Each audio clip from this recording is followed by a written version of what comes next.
Fertilisation होने के बाद क्या हुआ था, जाइगोट फॉर्म हुआ था जिसको हमने सिंगल सेल स्टेज भी कहा था। सिंगल सेल स्टेज के बाद यहाँ पे बना था मोरूला। मोरूला के बाद हमने देखा था ब्लास्टोसिस्ट फॉर्म होता है। ब्लास्टोसिस्ट लगभग कौन से 6th डे पे फॉर्म हो गया था, 6th डे पे फॉर्म होता है और 10th to 11th डे पे क्या होता है, इम्प्लांटेशन जो होता है वो कंप्लीट हो जाता है। और ब्लास्टोसिस्ट स्टेज जो होती है उसी का इम्प्लांटेशन होता है। इम्प्लांटेशन के टाइम तक हमने देख लिया था कि जोना पेलुसिडा लेयर जो होती है वो डिसअपेयर हो जाती है, जिसको हम जोना हैचिंग या जोना रिएक्शन बोलते हैं। मोरूला स्टेज एंटर करती है और इम्प्लांटेशन जब होता है तो ब्लीडिंग होती है या फिर नहीं भी होती है। ब्लीडिंग होती है तो उसको बोलते हैं होमन साइन, जो कि जिससे हम आइडेंटिफाई कर सकते हैं कि ब्लास्टोसिस्ट स्टेज वो है, इम्प्लांटेशन होने जा रहा है। इम्प्लांटेशन क्या हुआ था कि कैसे अडेर होता है, अडेरेशन या फिर प्रोसेसिंग जो स्टार्ट होती है वो इम्प्लांटेशन कैसे होती है, कहाँ होती है, body of uterus, posterior wall of body के होती है, वहाँ पे इम्प्लांटेशन होता है। इम्प्लांटेशन को हम निडेशन भी बोलते हैं। यहाँ से क्वेश्चन पूछा गया है कि निडेशन क्या होता है और कहाँ होता है। निडेशन इम्प्लांटेशन ही होता है और वो कहाँ होता है, posterior wall of uterine body पे होता है। अब इम्प्लांटेशन होता है वो कैसे होता है, ये ब्लास्टोसिस स्टेज थी।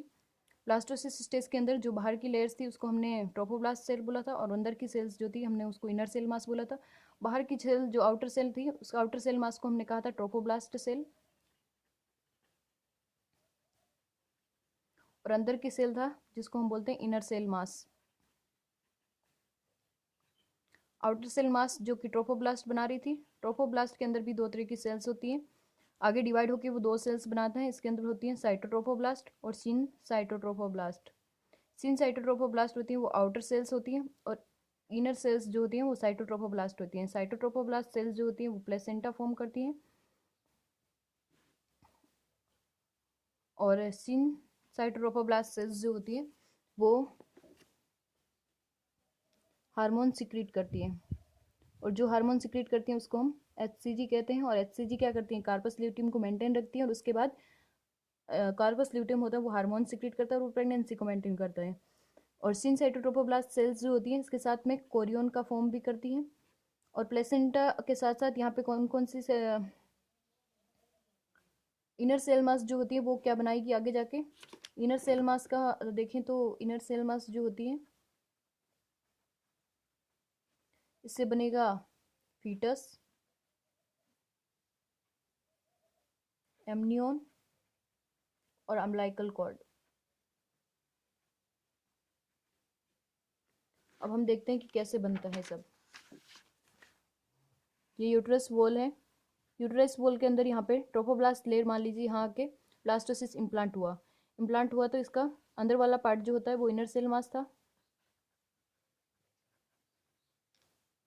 और बाहर वाली जो सेल थी ट्रोफोब्लास्ट सेल। ये ट्रोफोब्लास्ट सेल्स होती हैं वो आगे बड़ी होती हैं और बड़ी होने के बाद साथ साथ क्या करती हैं, यहाँ आके ऐसे ऐसे फॉर्म होती हैं। तो यहाँ से ये रेसिडुआ के अंदर इन्वेड होती हैं। तो ऊपर वाली सेल्स जो होती हैं उनको बोलते हैं हम सिन साइटोट्रोफोब्लास्ट, और नीचे यहाँ पे जो सेल्स होती हैं उनको बोलते हैं साइटोट्रोफोब्लास्ट। सिन साइटोट्रोफोब्लास्ट की सेल्स होती हैं, ये यूटेराइन वॉल है। अब क्या होगा, जैसे जैसे ये सेल्स अंदर की तरफ इन्वेड करेगी और यहाँ पे कुछ स्पेस बनेगा। इस इन साइटोट्रोफोब्लास्ट की जो सेल्स होती हैं इसके अंदर यहाँ पे ऐसे ऐसे स्पेस बनना शुरू होते हैं और इन स्पेस को हम बोलते हैं लेकुने। और लेकुने के अंदर क्या आता है, मैटरनल ब्लड। ये लेकुने स्पेस जो होता है वो यूटेरस की वॉल के अंदर बनता है। यहाँ पे यूटेराइन मसल, एंडोमेट्रियम, मायोमेट्रियम सारी होती हैं और यहाँ से स्पाइरल आर्टरीज जो होती है वो डेवलप होती है। स्पाइरल आर्टरीज की जो कि यूटेराइन आर्टरी होती है वो यहाँ लेकुने के अंदर ब्लड लेकर आती है। उसके साथ साथ ही जो साइटोट्रोफोब्लास्ट की सेल्स होती हैं वो ऊपर की तरफ जाती हैं, ऐसे इन्वेड होती हैं सिन साइटोट्रोफोब्लास्ट के अंदर। सिन साइटोट्रोफोब्लास्ट के अंदर ऐसे ऐसे इन्वेड होती है, इसको बोलते हैं प्राइमरी विलाई। ये प्राइमरी विलाई जो होती है वो 13th डे तक फॉर्म हो जाती है। अब ये प्राइमरी विलाई जो साइटोट्रोफोब्लास्ट की सेल थी सिन साइटोट्रोफोब्लास्ट के अंदर इन्वेड होने से बनी थी, और आगे क्या होगा कि ये साइटोट्रोफोब्लास्ट की सेल्स जो सिन साइटोट्रोफोब्लास्ट के अंदर इन्वेड हुई थी उनके बीच का स्पेस बढ़ने लगता है। ये लेकुने थे, लेकुने भी बड़े होते जाएंगे उसके साथ साथ, और ये प्राइमरी विलाई जो थी वो अंदर इन्वेड हुई थी वो उसका स्पेस अब बड़ा होगा। ये ऐसे बड़ी बड़ी होती जाएगी, बड़ी होती है उसको बोलते हैं हम सेकेंडरी विलाई।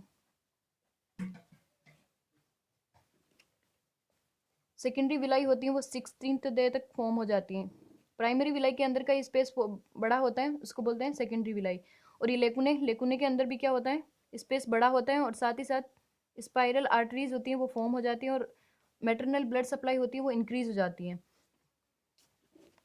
तो ये जो 16 डे पे यहाँ पे फॉर्म हुआ था इसको बोलते हैं यूटरस।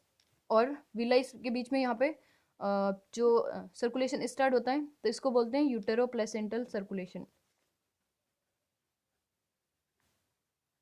जो कि 16 डे पे स्टेब्लिश हो गया है।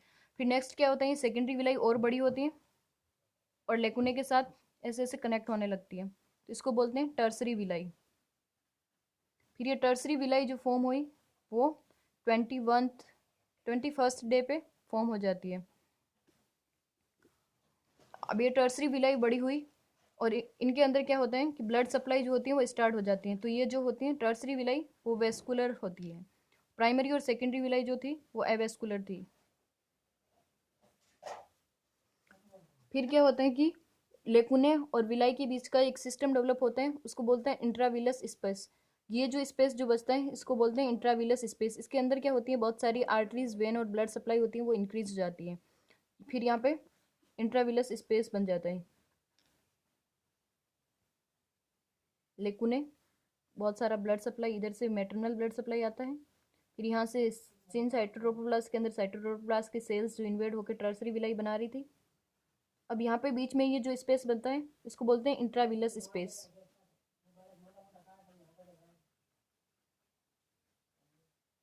और यहाँ पे ब्लड सप्लाई इंक्रीज होती है बाद में। टर्सरी विलाई जो फॉर्म हुई थी इससे बाद में बनते हैं कोटिलियोडॉन। और 3 to 4 टर्सरी विलाई मिलके एक कोटिलियोडॉन बनाते हैं, जो कि प्लेसेंटा की प्राइमरी और फंक्शनल यूनिट होती हैं और स्ट्रक्चरल यूनिट होती हैं। और यहाँ पे ब्लड सप्लाई ऐसे मेंटेन हो जाती है। तो 21 से 22nd डे पे जो होती है वो फीटो प्लेसेंटल सर्कुलेशन जो होता है वो स्टेब्लिश हो जाता है।